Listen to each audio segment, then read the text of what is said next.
আসসালামু আলাইকুম। এই সেই আমাদের সেই বট গাছ, ভাইরাল বট গাছ। এ জায়গায় অসংখ্য অসংখ্য ছবি, নাটকের শুটিং হইতো।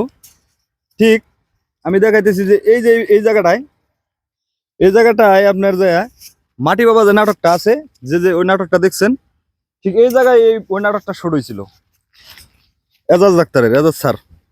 তো এখানে মাটি খাওয়ার মানে খাইবার দিছিল, পরে এদিক দিয়ে উঠে মাটি খাওয়ার ভয়ে এদিক দিয়ে সে পালাইছিল। এদিকে দেখাও, এদিক দিয়ে শুকনো মৌসুম ছিল, এদিক দিয়ে সে পালাইছিল। মানে হাস্যকর এই নাটকটা।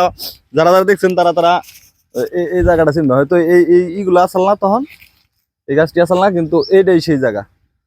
বট গাছ, ভাইরাল বট গাছ, আমাদের গাজীপুরের মধ্যে নোয়াশপল্লীর কাছে আমাদের এই বট গাছটা 100 বছর, তার চেয়ে বেশি হইব, তাই না দাদু?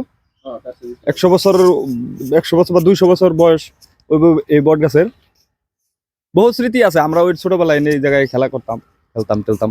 তারপর আর বর্তমানে যে শুটিং চলছে, মানে কি একটা নাটক বা ছবির মনে শুটিং চলছে, এই কারণে যে পেঁচে টেচে দেখেন, এই যে লাল কাপড় দিয়ে পেঁচে, কি একটা ভয়ঙ্কর অবস্থা। হ্যাঁ, জিন থ্রি ছবির শুটিং হয়েছে এই বট গাছে 2-3 দিন আগে।